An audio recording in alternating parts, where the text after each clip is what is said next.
your essential self is the foundation of the universe, the ground of being, as Tillich calls it, is something you have as what the Germans call a Hintergedanke. A Hintergedanke is a thought way, way, way in the back of your mind, something that you know deep down, but can't admit. You see, the problem is this. We identify in our experience a differentiation between what we do and what happens to us. We have a certain number of actions that we define as voluntary. We feel in control of those. And then over against that, there is all those things that are involuntary. But the dividing line between these two is very arbitrary. Because, for example, when you move your hand, you feel that you decide whether to open it or to close it. But then ask yourself, how do you decide? When you decide to open your hand, do you first decide to decide? You don't, do you? You just decide, and how do you do that? And if you don't know how you do it, is it voluntary or involuntary? Let's consider breathing. You can feel that you breathe deliberately. You can control your breath. But when you don't think about it, it goes on. Is it voluntary or involuntary? That much of my activity which I feel I do. And that then doesn't include breathing most of the time. It doesn't include the heartbeats. It doesn't include the activity of the glands. It doesn't include digestion.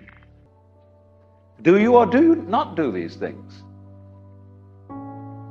Now, if you get with yourself and you find out that you are all of yourself, a very strange thing happens. You find that your body knows that you are one with the universe. In other words, that the so-called involuntary circulation of your blood is one continuous process with the stars shining. If you find out that it's you who circulates your blood, you will at the same moment find out that you are shining the sun, because your physical organism is one continuous process with everything else that's going on. Just as the waves are continuous with the ocean, your body is continuous with the total energy system of the cosmos.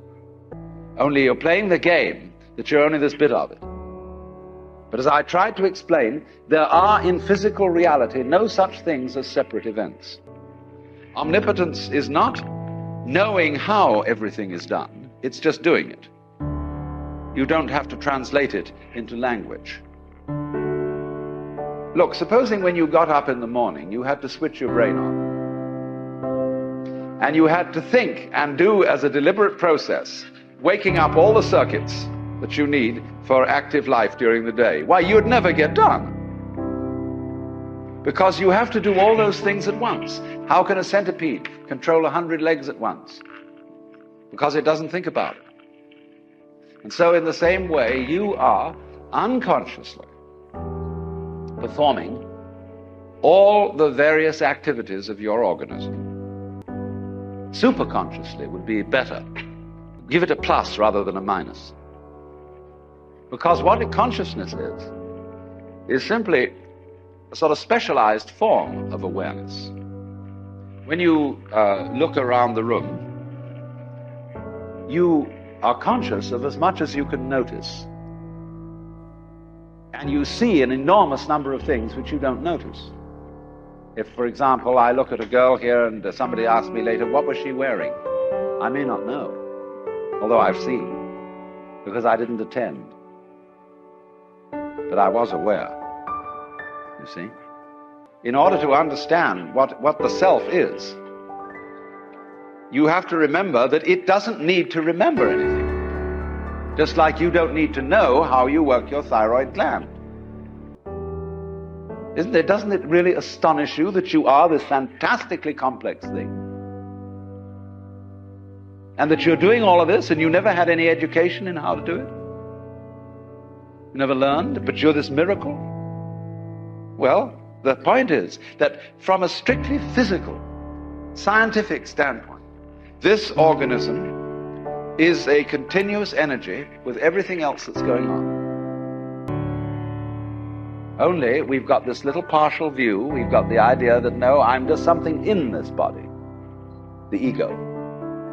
The ego is nothing other than the focus of conscious attention. And the moment we cease to identify with the ego and become aware that we are the whole organism, you realize that as the first thing how harmonious it all is.